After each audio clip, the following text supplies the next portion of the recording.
For the second straight week, it's the best weekend in all of football, and this is the PFF pregame show where we're going to take you through all of the games, both for Saturday and Sunday. We're going to talk about them all from a betting angle, props angle, and we've even got some DFS stacks coming your way. We've got a great cast of characters here. Eric, Senior Vice President of Research and Development, the gambling guru and resident DGen, Sam Monson, lead NFL analyst, and Mike Renner, back from the dead. You made it back.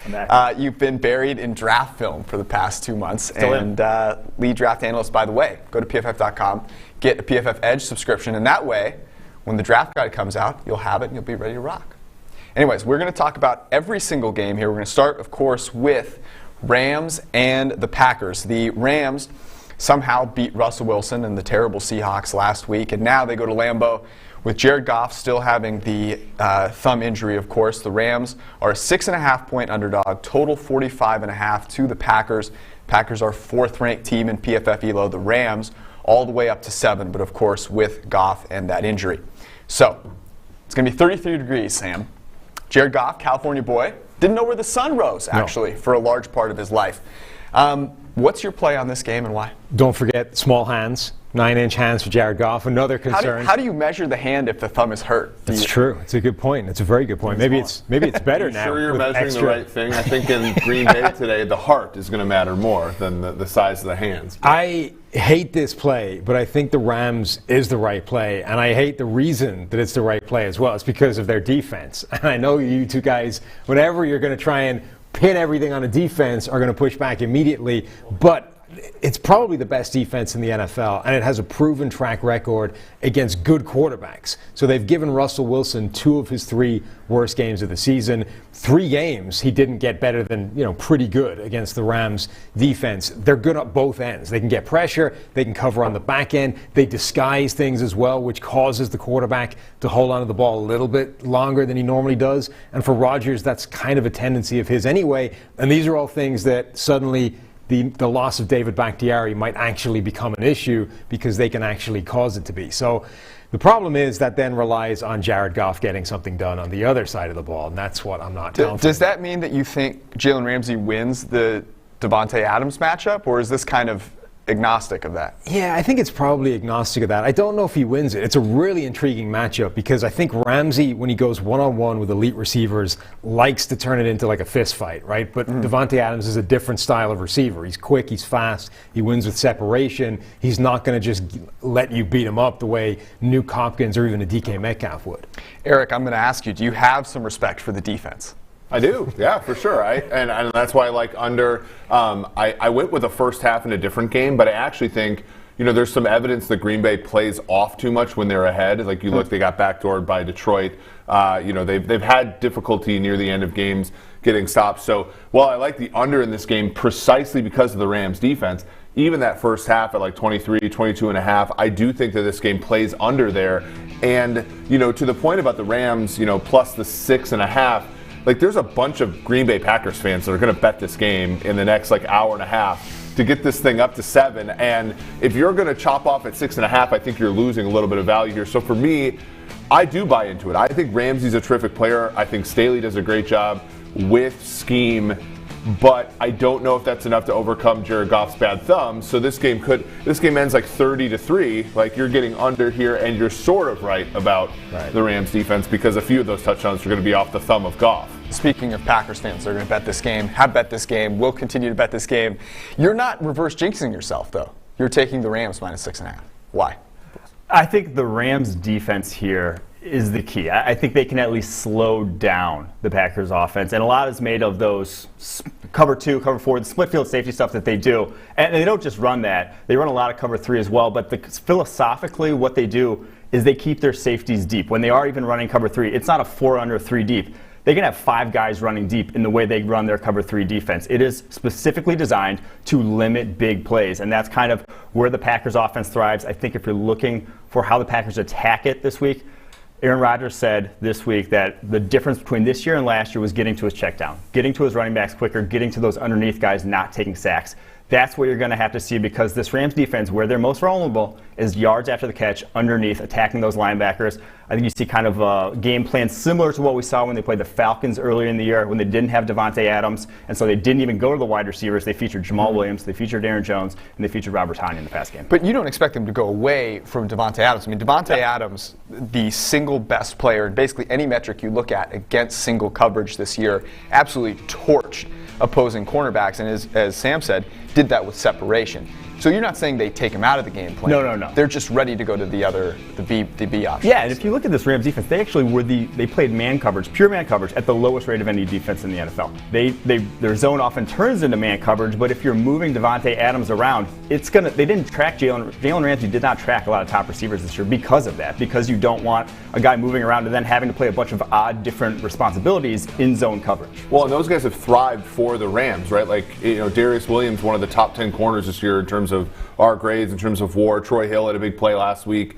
What do you guys think? So you're talking about the linebackers for the Rams seem to be the league, right? So Jones here, when you look at his prop, you have 4 catches, plus 135.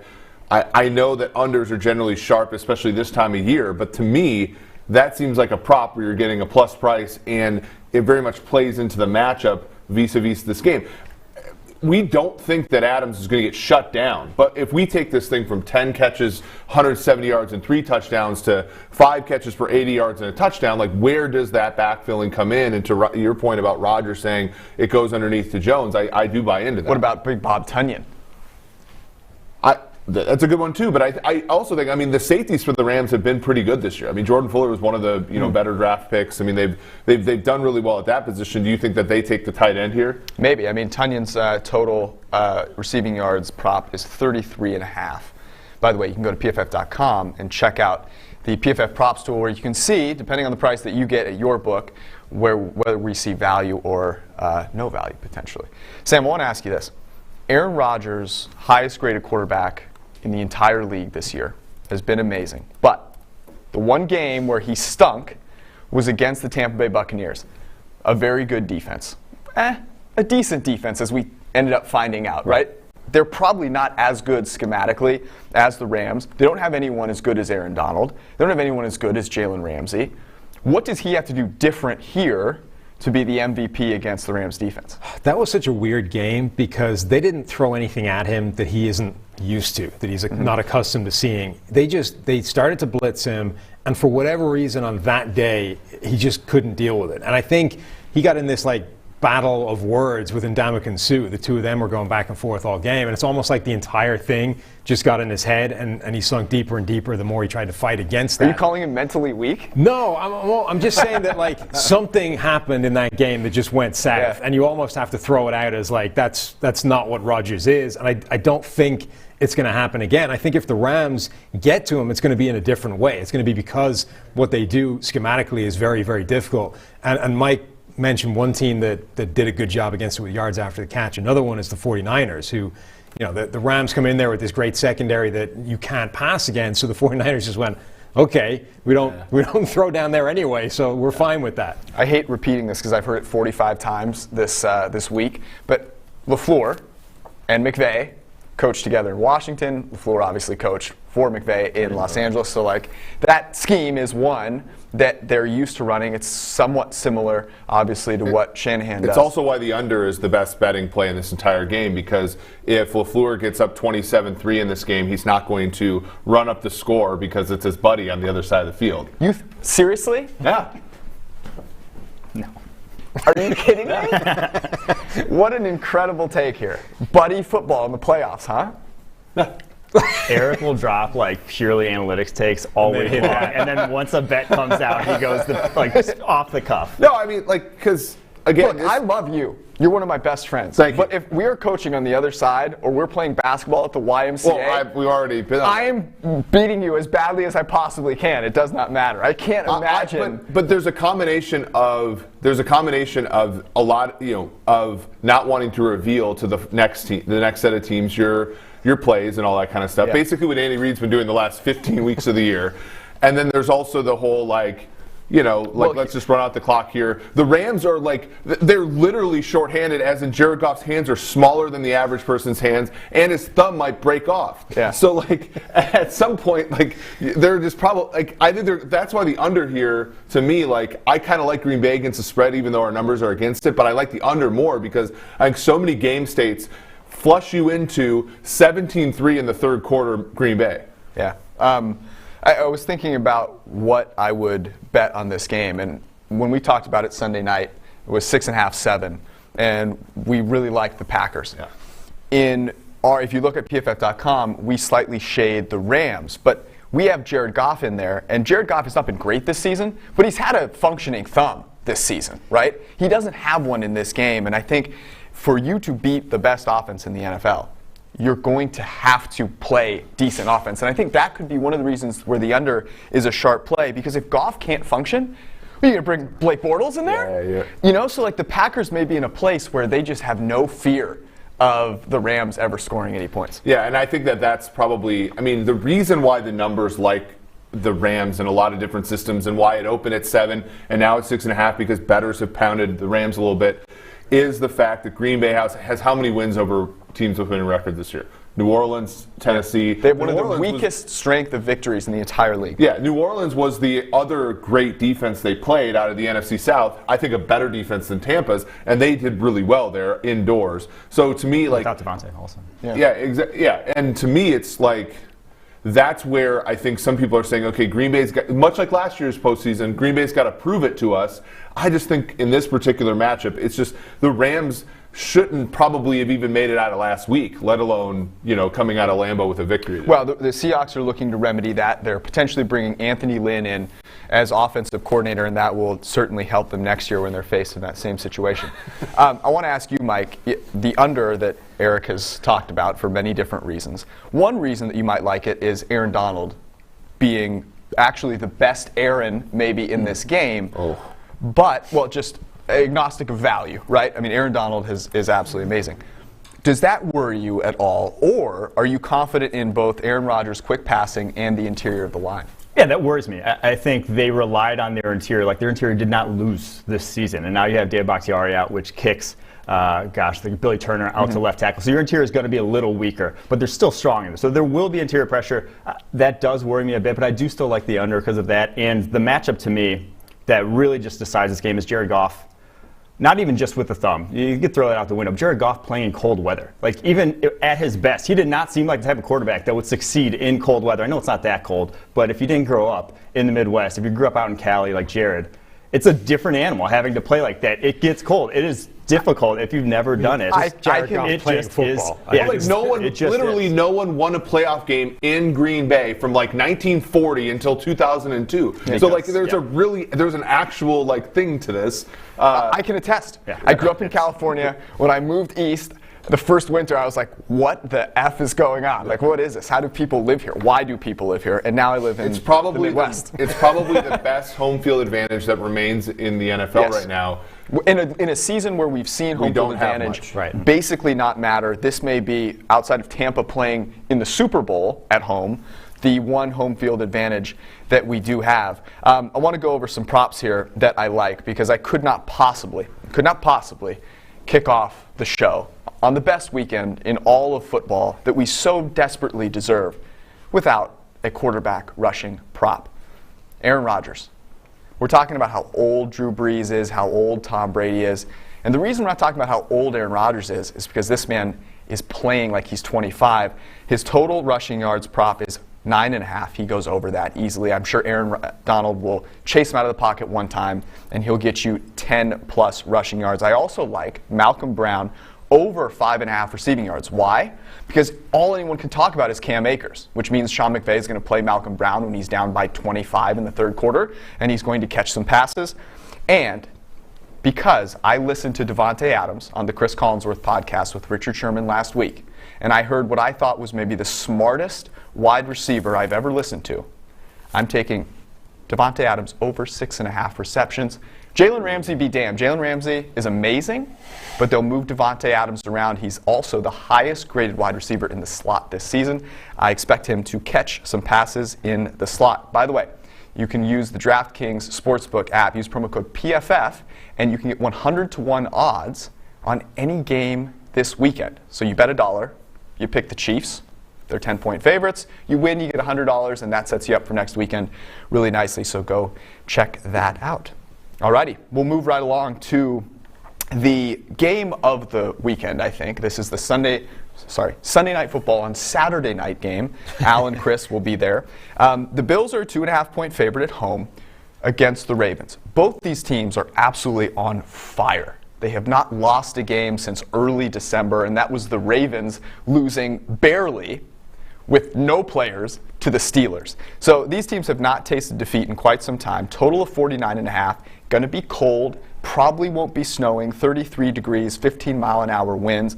I'm going to kick it off with you, Eric. What is the one thing that the Bills and Josh Allen must do to cover? Yeah, by the way, thank you, Cleveland. We almost got Pittsburgh versus the Buffalo Bills here, which I think would not have been fun. We are past wanting to watch Pittsburgh fail anymore. Yeah, exactly. Like we're done with that. Exactly. So this game is it's great. And to me here, Josh Allen just has to do what he's done all season, right? Like he's been, other than Mahomes and Rodgers, I mean, the most impressive, most efficient quarterback in all of football. He's got a quartet of receivers that all do really fun things. Diggs does kind of everything well. Gabriel Davis runs down the sideline and makes contested catches, but also catches near the sideline.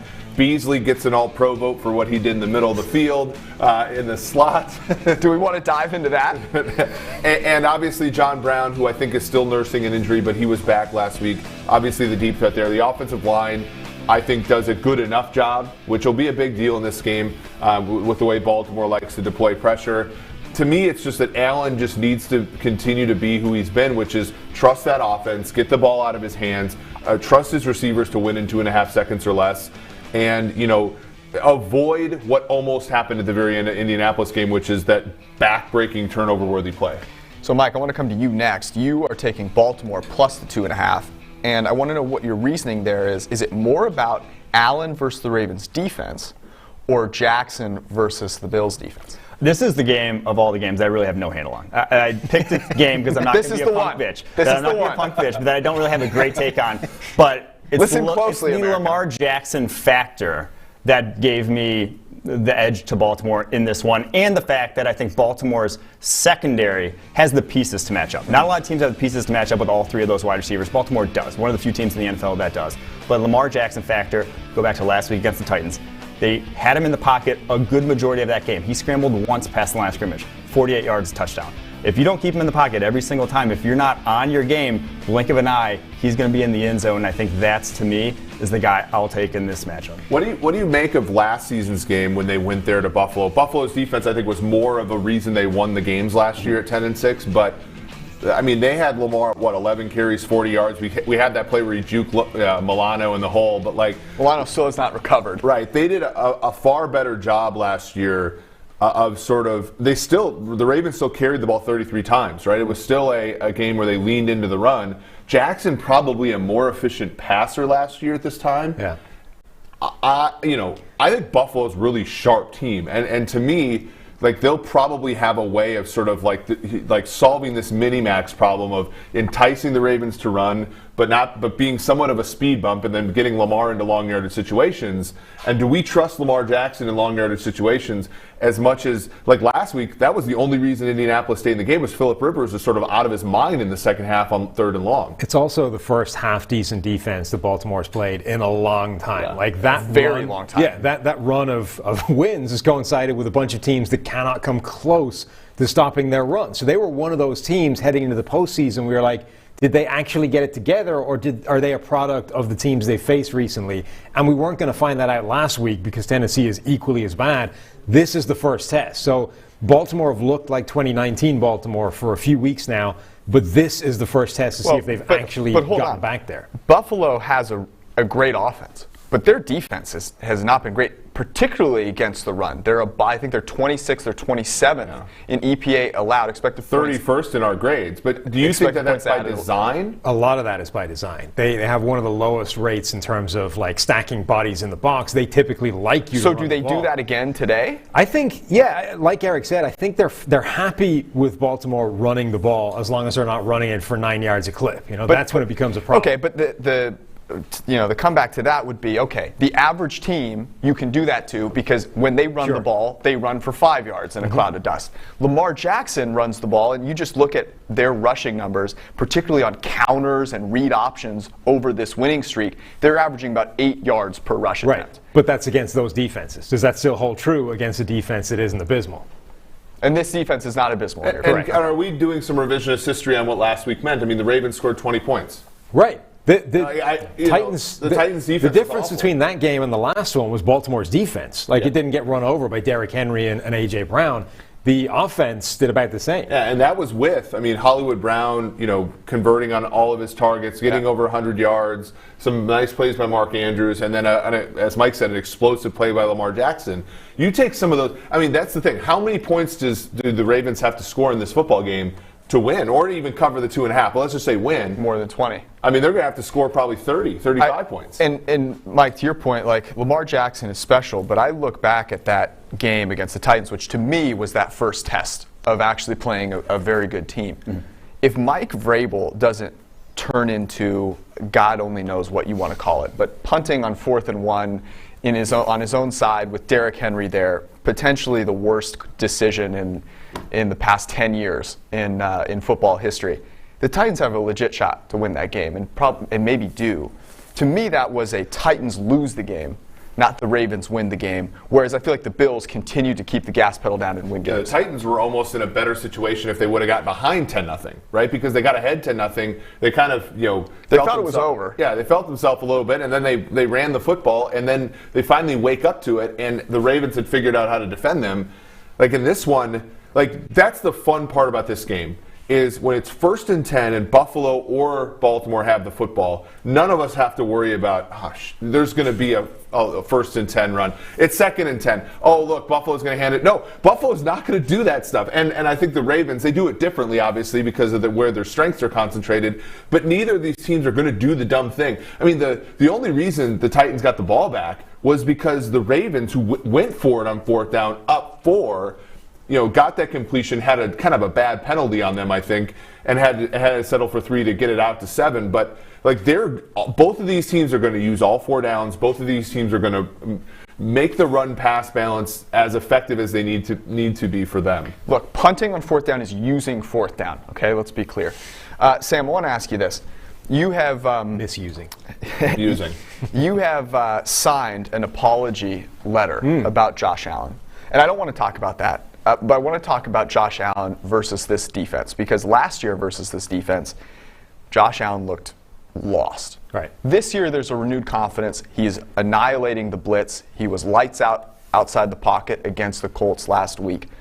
But the Ravens blitz more than any other team in the NFL, and they're effective at it.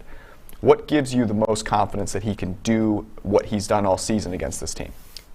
Right now he's playing at a level where just seeing an elevated degree of the blitz, even a creative blitz in terms of where they're trying to cover it up on the back end by rotating guys into where you want to go with the ball, I don't think that's going to be his kryptonite. Josh Allen is playing at a level right now where he's ascended into this Mahomes, Aaron Rodgers realm of when you're playing like that, I don't know what the game plan is to stop it, because he can hit any area of the field with that arm. He's been accurate, absurdly accurate for a guy where that was by far his biggest failing up until this year. And then on top of that, you still have the fact that he's built like a horse, and you can't take him down with one single defender in the backfield. It was interesting. Richard Sherman was talking about Josh Allen. Of course, the Niners played Josh Allen this year, and he diced him up. And this was on Chris's podcast this past week. And he made some comments about how calm he looked outside of the pocket.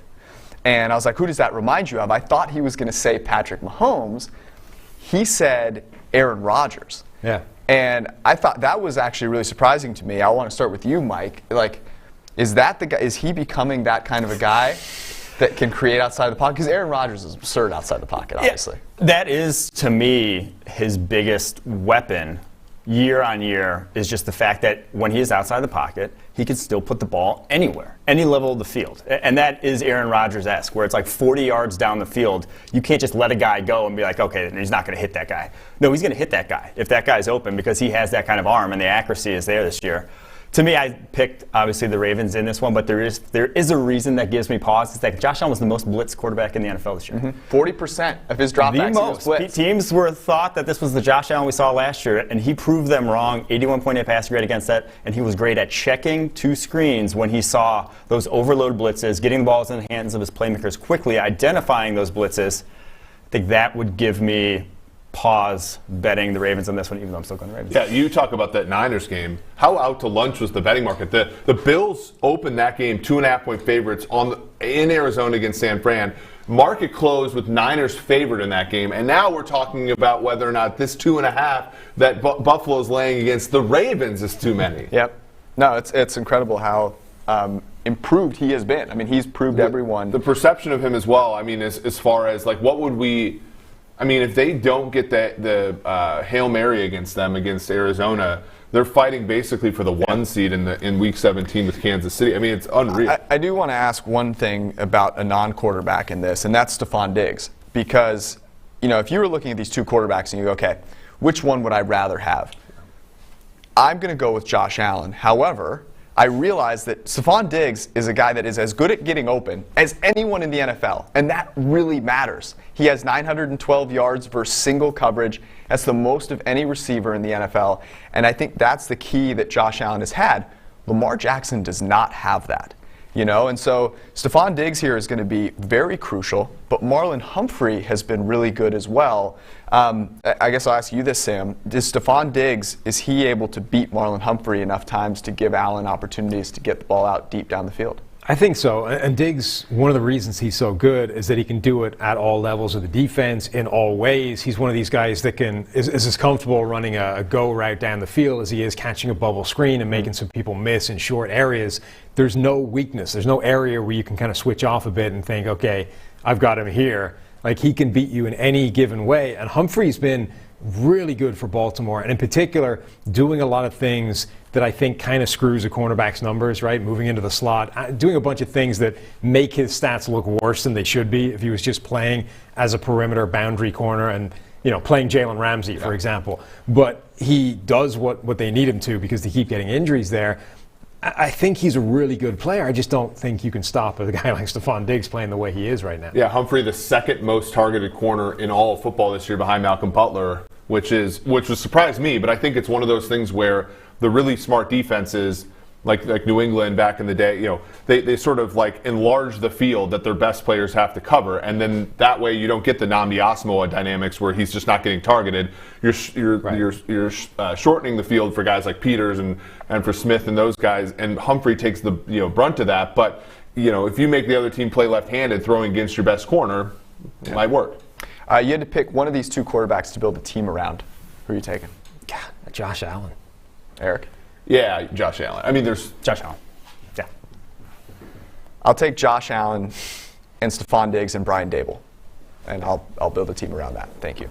I'll also give you a couple of props here, which you can find on PFF.com with an elite subscription.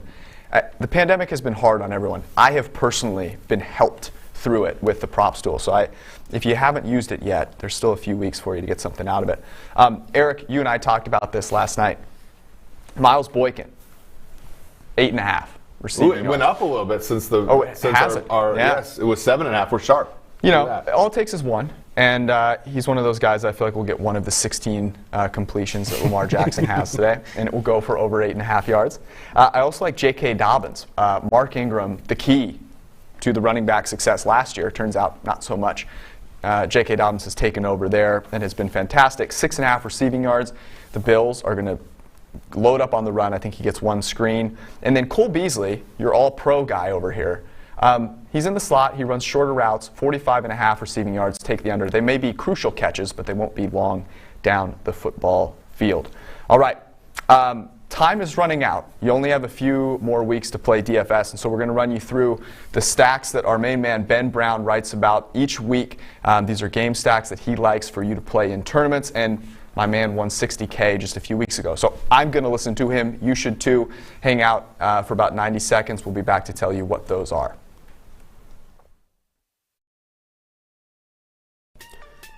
Mike Renner has been called up to the PFF live show ahead of the divisional round, so it's me going over the draft. I'm going to look at the top wide receivers and the top offensive tackles in this class. For this first one, let's go wide receivers. Jamar Chase, the LSU wideout that opted out of this season, broke PFF records for what he did at 19 years old at LSU in 2019 on that historic run. He's PFF's wide receiver 1. At number 2, it's Jalen Waddle, not Devontae Smith, not the first Heisman winner at wide receiver since Desmond Howard. It is Jalen Waddle, a rare athlete, a dynamic athlete that, yes, came back from a broken ankle to play in the national championship, shows grit, shows toughness, a top 7 player in the 2021 NFL draft. Right after Waddle, 8th on PFF's big board, is Devontae Smith, a pure route runner, can create separation against anyone. The size is a bit of a concern, 6'1", 175 pounds. That is not an ideal build, but this guy just gets open. Number 4, we have Rashad Bateman of Minnesota, the wide receiver there. He originally opted out of the 2020 season, came back to play some games here for Minnesota when the Big Ten did announce that they came back, played in the slot, played outside, a physical receiver, good in contested catch situations, another guy that can separate at a high level. And lastly, at number 5 is my favorite, Ohio State's Chris Olave, the best pure route runner in this class. I'll say it right now, most polished, most smooth, a very smooth athlete, should run in the 4.5s, if not under the 4.5 mark, also ranked in the 85th percentile in separation percentage. That's your top 5 wide receivers. Tune in next for the top 5 offensive tackles.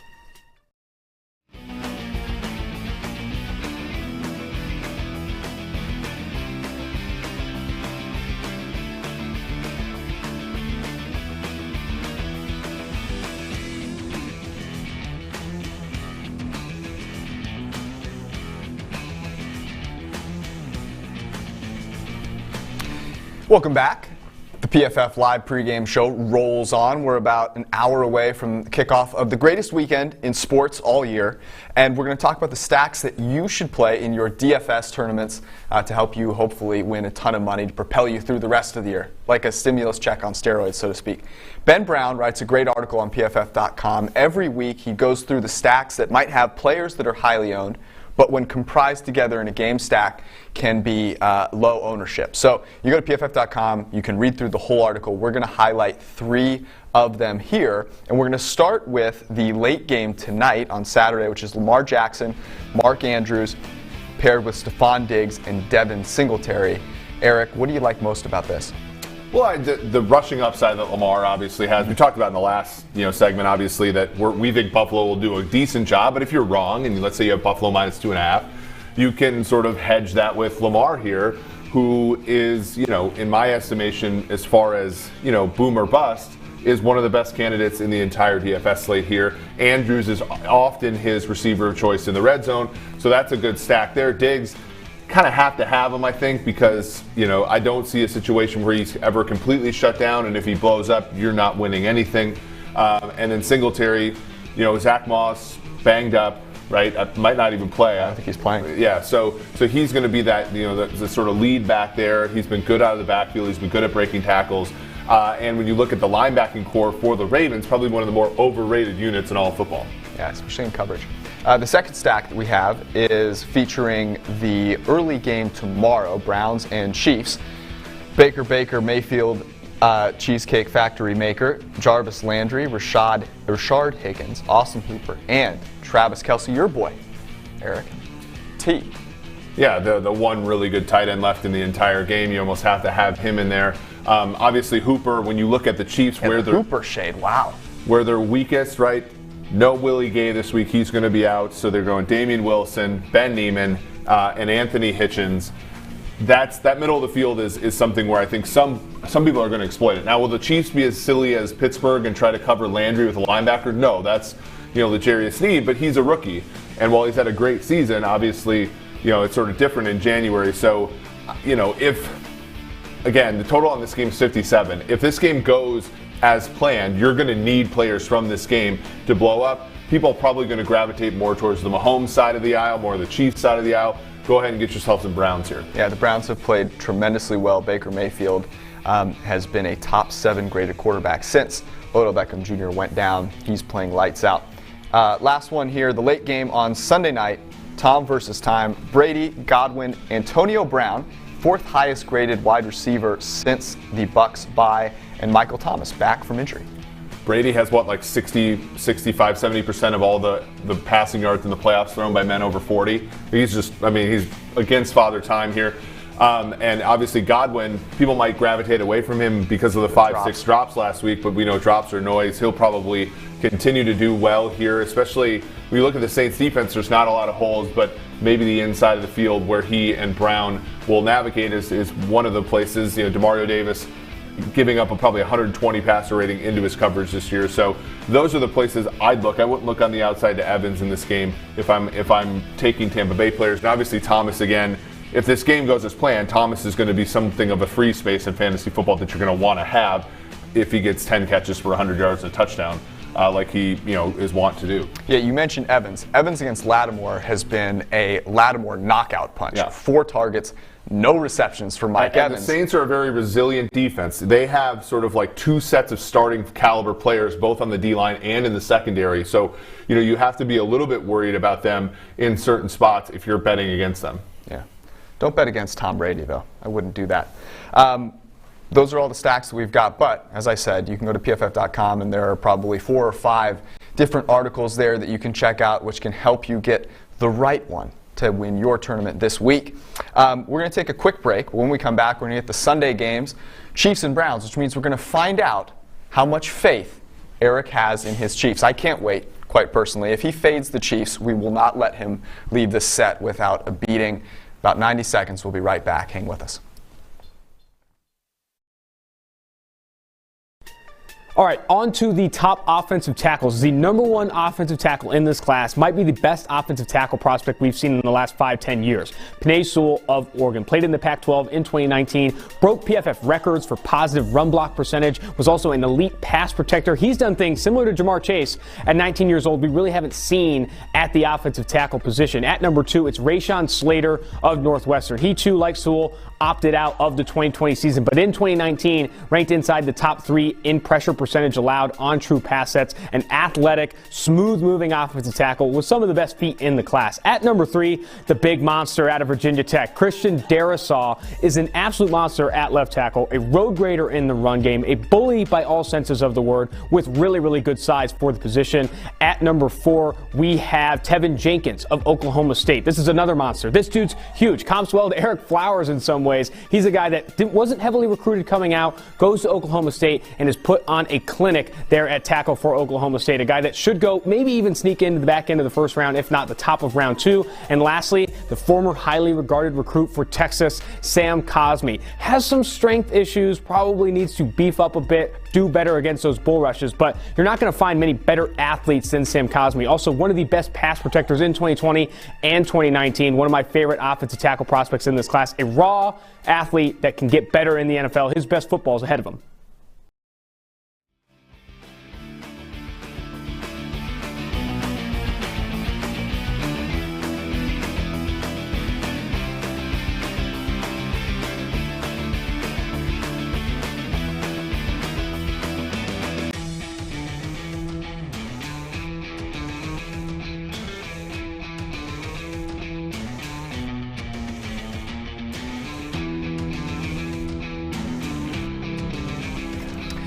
Welcome back to the PFF Live pregame show. We're about 50 minutes to kick off in divisional round weekend with the Saturday games. We're going to talk about the Sunday games now, and we're going to start with the Browns and the Chiefs. That's the early game tomorrow on CBS. The Browns, thankfully, put the Steelers out of their misery, so we do not have to watch the overrated Steelers again this season. Thank heavens. But they're now 10-point underdogs, of course, to the Kansas City Chiefs, the defending Super Bowl champion Chiefs.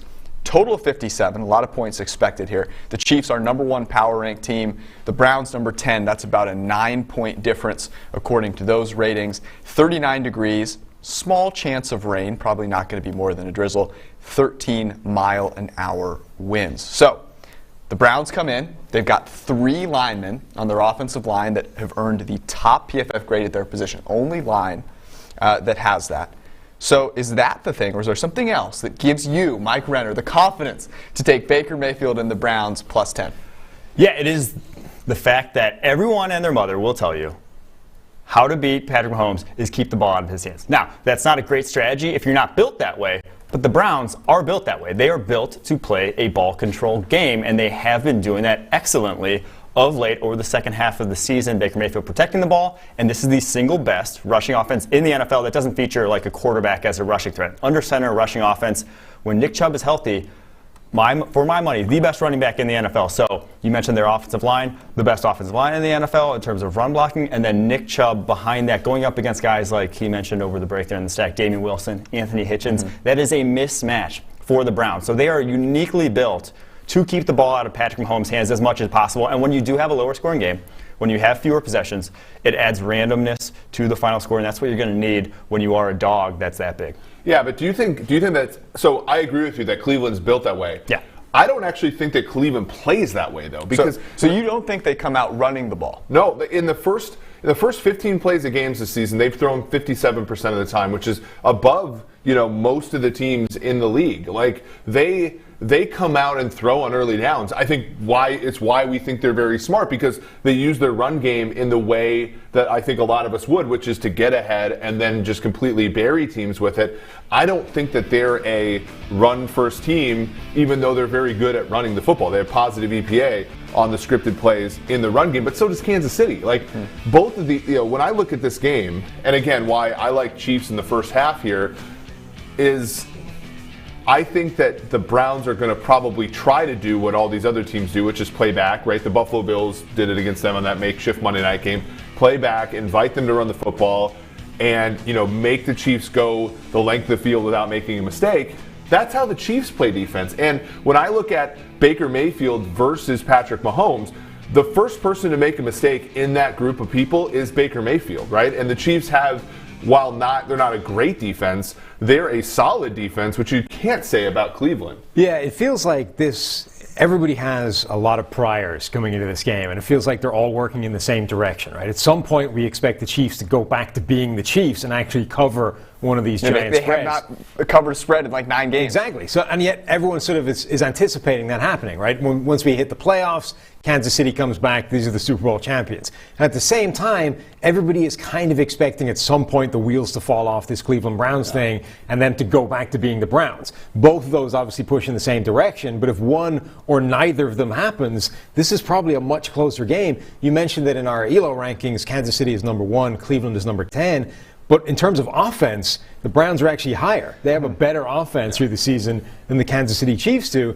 And while I'll grant you Kansas City's defense is better than Cleveland's, neither one of those defenses is the thing that's holding this team up. There's statistical evidence, though, that Andy Reid doesn't call the good plays in games that don't matter. If you look at the scheme uniqueness for this team, it peaks in week 3 of both this year and last year. Well, they played the Ravens in that game. It peaked in the playoffs last year when they played teams they had to beat.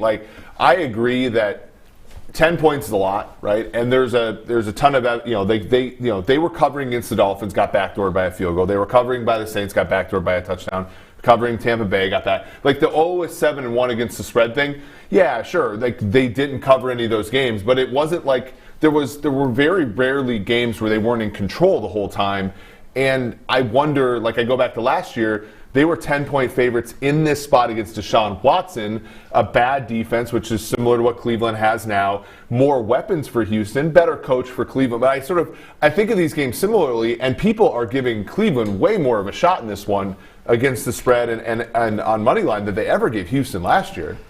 You mentioned earlier, though, and one point I want to correct you on, is that you said Patrick Mahomes less likely to make that big mistake than Baker Mayfield. 4 turnover-worthy plays since Week 9 for Baker Mayfield. 4 turnover-worthy plays since Week 9, including the playoffs. He has been protecting the ball at a very, very high level. And Mahomes has not been. Yeah. For him.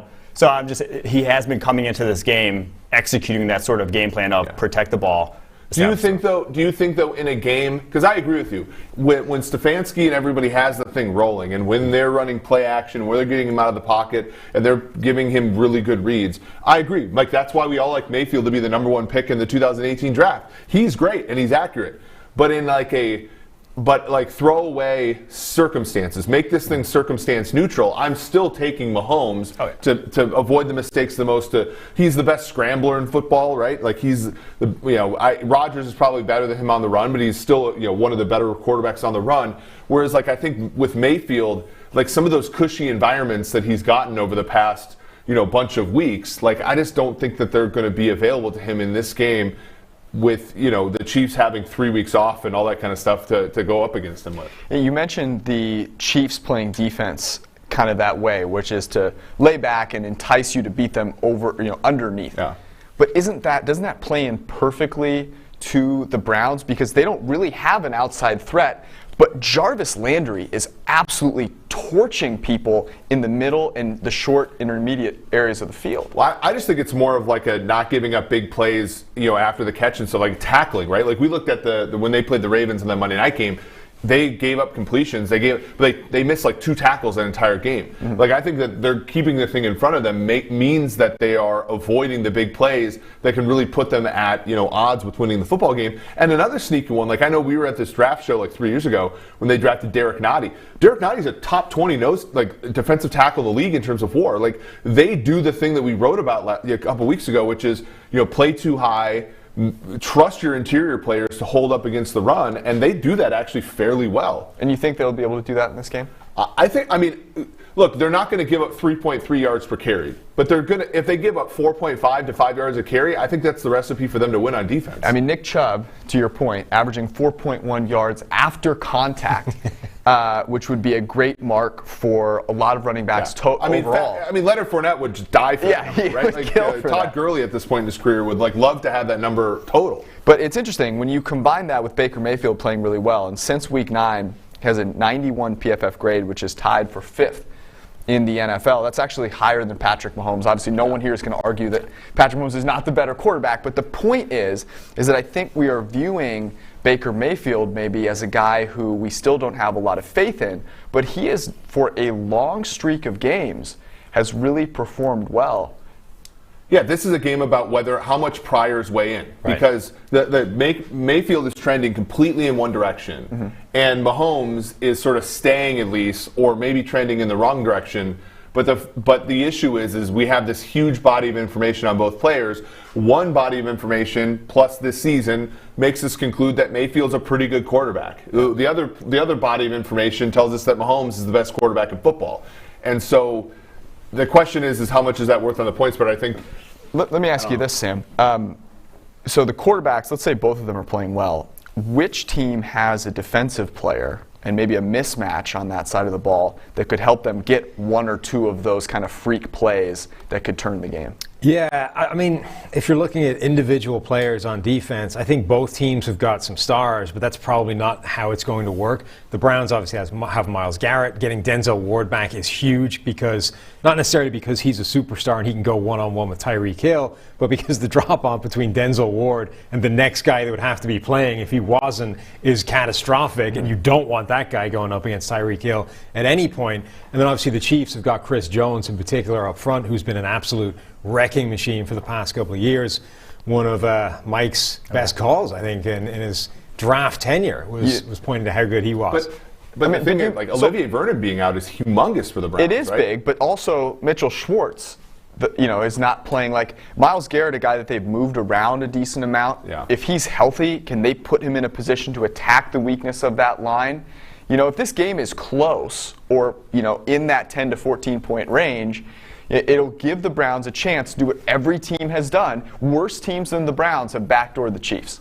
That's why I'm betting the first half here, because I think the Chiefs get out to a big lead and then all bets are off. Let's just be clear. You compared this game to the Houston Texans game where the Texans went up, was it 24-0? Yeah. So similar team they're facing. The Browns will not get out to a 24-point lead in this one. Yeah, I think, look, if you are a nervous Kansas City Chiefs fan, which last week's game was probably the best thing that could have happened to you, in addition to the fact that you're 0-7-1 the last 8 weeks against the spread. You're going into the playoffs, and then you rest your starters in week 17. Everybody's saying, are they going to get off to a slow start? Are they going to be rusty? And then the Cleveland Browns did to the Pittsburgh Steelers exactly what Houston did to you coming off the bye last year. But Like, by the way, if I'm the Browns, the last thing I want to happen is for me to put them in like a 21-point hole in the first quarter. Yeah. Like, Kansas City is happiest when they're buried and they can like abandon the conventional realities of offense and just sling the ball around with Mahomes and at that's what quarterback. you're worried about because I know Sammy Watkins is out, but he's like a secondary player for the Chiefs The Lizard offense. King. Yep. And Mitchell Schwartz as well, although I think Mike Remmers has played okay in his stead, and Eric Fisher is more healthy this year than he was last year. But like every single game in the playoffs last year, the Chiefs started 3 and out on offense, got behind by 10 or more points, and won by 10 or more points. Like it's. I don't know how much data in 2020 actually applies to Kansas City. Yeah.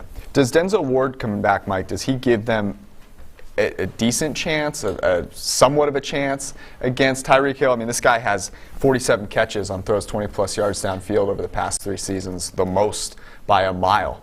Yeah, I mean, Denzel Ward runs in the 4.3s. Like that helps a lot to be able to even come close to Tyreek Hill's speed. If you got a guy who's running the 4.5s, you just can't match him up. You can't run certain coverages if that's going to be the case. So yes, it does help a ton. I'm not like going to trust Denzel Ward to go track Tyreek Hill by any means, but I think it is a massive upgrade for them for sure. The one guy though I really am going to be watching to see how he does is Myles Garrett, because he's the type of edge rusher I think that gives Eric Fisher fits. He does well against speed, against true edge guys trying to bend the edge, but he struggled a lot last year against Nick Bosa, a guy who's going to try to collapse the pocket on you consistently. He does not have that anchor. Myles Garrett will bull rush you every single time if you allow him to.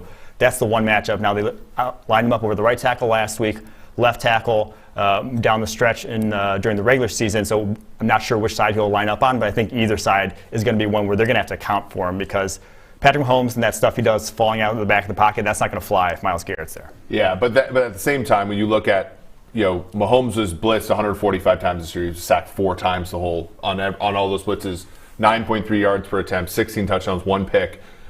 The Browns, if they're smart, are going to try to rush with 4. And this is basically hey, Myles Garrett, we drafted you number 1 overall 3 years ago. This is the Niners with Nick Bosa last year in the Super Bowl, and they had it. Had him in where they wanted him for most of the game. Sammy Watkins was a big factor in that game. He's not going to play tomorrow. And so the question is, can some of these secondary guys step up, or can Travis Kelce, against the safety group that's nowhere near as good as the Niners last year, can he step up and play? Or linebacking core as well. I mean, Fred Warner's a terrific football player. B.J. Goodson's not, not Fred Warner. He's not Fred Warner. That ain't happening. He's not going to recreate what the Niners had at the linebacker level last year. Props, of course, will be live tomorrow morning. I advise that you get involved as you're drinking your morning coffee to help what I'm assuming will be some kind of hangover that you have tomorrow morning. All right, the nightcap. The 2 aging snake oil salesmen battling in the land of voodoo. Is this the in New TB12 Orleans. versus Advocare Bowl? It is the TB12 versus Advocare Bowl, avocado oil versus Advocare pyramid scheme. The New Orleans Saints, they're 2-0 against the Tampa Bay Buccaneers. They played in Week 1 and Week 9. Their average score differential is like 23. They beat the brakes off of them in Week 9, 38-3. Tom Brady probably never looked worse in a Bucs uniform. But this is clearly a different Tampa Bay Buccaneers team, and that's why the Saints are a 3-point favorite, not bigger than that. Total of 52. The Saints are number 2 ranked team in PFF ELO. The Bucs number 6. Eric, I'm going to start with you. Does Sean Payton have the Bucs number, or is this new Tampa Bay Bucs team trustworthy? Who covers? I think it's a very fun statement about the league that this week, this is the matchup between the 2 worst coaches left. Wow. Peyton. Sean Payton? Really? Peyton has become a little bit. The blasphemy. Peyton has become a little bit, he still goes for some 4th downs. There's some that scratch your head, right? I think they punted last week in Chicago territory on like 4th and 1 or something like that. The Taysom Hill stuff, now Taysom might not play. Taysom's not playing. But the Taysom Hill stuff is a little bit weird. But when you look over at Bruce Arians, he says he's going to be extra aggressive this week. So we're going to see extra risk it. That might be helpful. We probably would have advised him just to be, quote, aggressive all the time. Just means more runs. Yeah. Okay. More risk it, less biscuits would honestly help many people. I mean, in this one, the handicap is simple. On the first order, the quarterback for Tampa Bay is a lot better than the quarterback for New Orleans. Every single second order variable points in the direction of New Orleans here. Really? The defense is more robust. Tampa has, I think, even the receivers? Pretty big holes. Tampa has some pretty big holes on defense in Devin White, who's really just a guy who can blitz. He can't cover anybody. Sean Murphy bunting as well in the slot is an issue for them.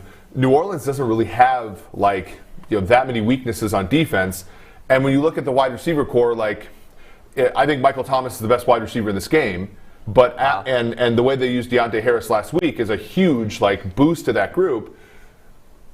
Tampa with Brady in that passing game is a lot better than New Orleans. So that's why I take Tampa plus the 3. Yeah. Would you agree with that statement that Michael Thomas is the best receiver in this game? I could make the argument that he's the 4th best. I think I split the difference. I don't know if he's either the best or the 4th best. I think he's a really good receiver, but I don't know. I'm not sure he has everything to his game the way other receivers. Antonio Brown is the best receiver in this game. I'm sorry. People might not want to hear that. Go watch him over the past 5 weeks. He is the best receiver in this game. I would agree with that. Yeah. I think it's Michael Thomas, just so he doesn't tweet me. All right. Here's my reasoning, because I like the Bucs quite a bit here, and I love going against the narrative that is Sean Payton and the Saints have the Bucs number. They match up really well with them and all this stuff. Because this Bucs team is totally different. They're actually running play action now. They were running play action. This is incredible. The year is 2021, okay? Play action is taking over the league. There were teams that were running it 50% of the time through 7 weeks this year. They were running it 17% of the time. If it weren't for the Steelers, who haven't come out of the Stone Ages yet, they would have been the lowest in the NFL. Doesn't like to run it, Yeah. Well, and not only that, but they've evolved to run motion more. Let me get to my next point. Okay. They have increased their play action rate almost 10%. They're the most efficient team on 1st and 2nd down by a mile. Expected points added per play on 1st and 2nd downs. They are first by a mile since the bye. And you mentioned the motion.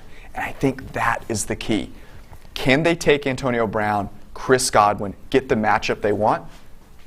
The best quarterback at identifying a matchup and killing it is Tom Brady. And Tom Brady is playing better than any quarterback in the NFL right now. And this all makes sense, right? Because when you think about what the Bucs' mission this season was, it's like a twofold thing. Get to the postseason, however the hell you do it, just get through the regular Bruce season. was their backup quarterback the last time they were in the playoffs. So, it's been a long time. Shout out to Bruce Gradkowski. And then stage 2 is have figured out all the things that were causing you problems by the time you get to the postseason and you're playing knockout football and you don't have the opportunity to drop a game against somebody just because they throw some blitzes at you. So I think they did. Certainly the first part of that. This is a big test to see if they've actually figured out the second part. I think the Washington game was a big suggestion that they have figured out a lot of these things, because Washington did some of the things that New Orleans did to them over those first 2 games, and for the first time they actually had some answers. And they're doing the things you talked about, added play action, added motion.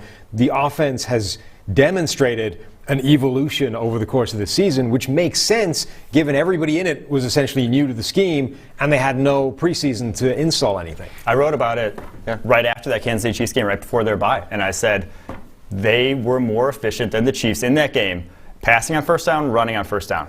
The Chiefs were more efficient on first down because the Chiefs basically only passed on first down. Mm-hmm.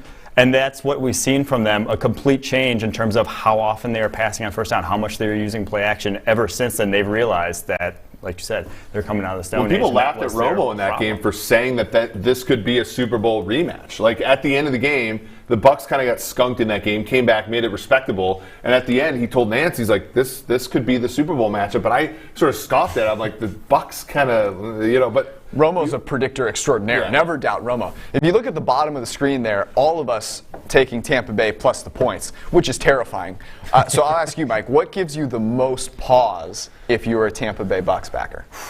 I think it's the fact that they've lost twice to them and not looked like themselves in either game. They looked.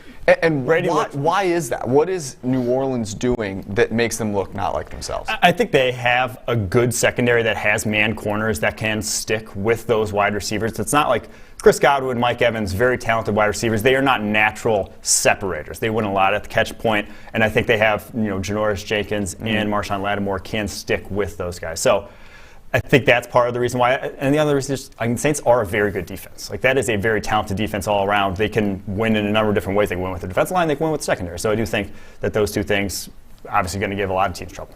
Ali Marpet, who was our highest graded guard at the time, was out in that Week 9 game. And that Week 9 game was an Al and Chris game on NBC.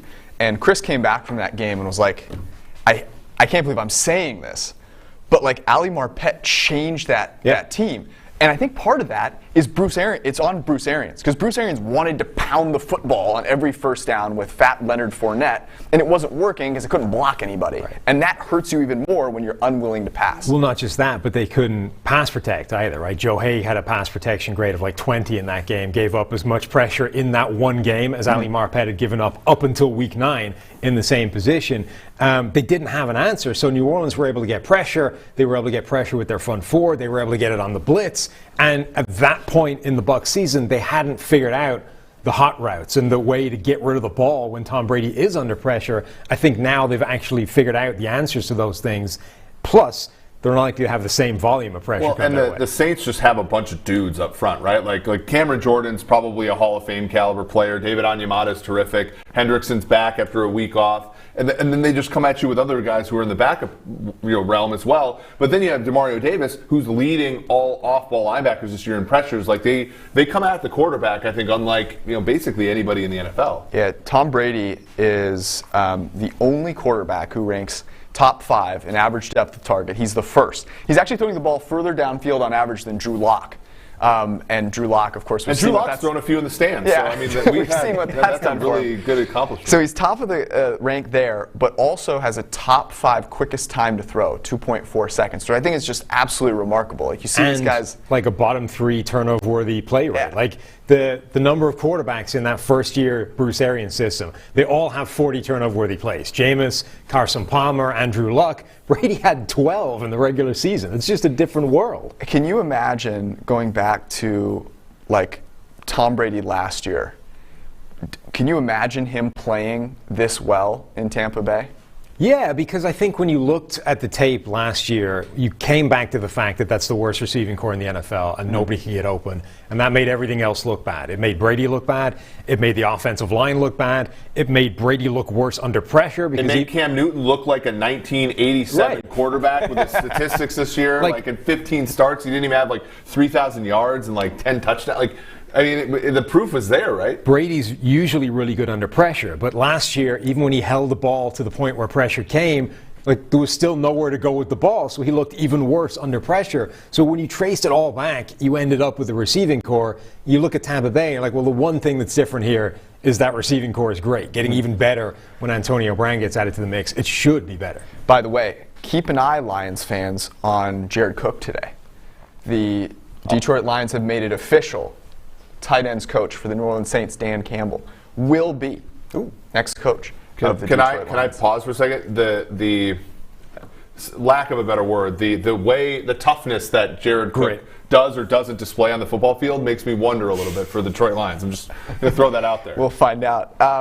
I do want to ask about Tristan Wirfs because you obviously spent a ton of time scouting him, for the draft last year. Our college to pro projections loved Tristan Wirfs.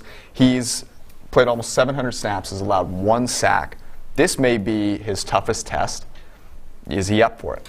He passed it twice already. I mean, week 1, he was going up against Cameron Jordan. And yeah, Jordan got him a few times. Jordan's going to get everyone a few times. But he does not. He had a handful of reps on an island and did not get overpowered. And I think that's the biggest thing is he is a physical freak of the highest order. He's not going to get bull rushed by Cameron Jordan. That's his bread and butter is going through guys. And Tristan Wirfs is not going to allow him to do that. So Cameron Jordan's going to have a plan B, and I think Wirfs, haven't seen him twice already, I'd give him the sort of advantage in that matchup at this point.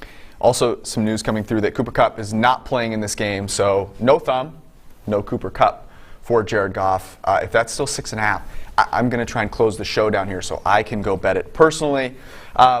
We hope that you enjoyed this. We will be back next week for the championship round on Sunday. Sunday obviously being tomorrow as well, the following Sunday. If you wake up tomorrow and you're looking for something to do, go to pff.com, get yourself an Elite or an Edge subscription. I like the Elite subscription because it has the props tool, but you do you, and enjoy the greatest weekend of football. For all the guys here, thank you for watching. See ya.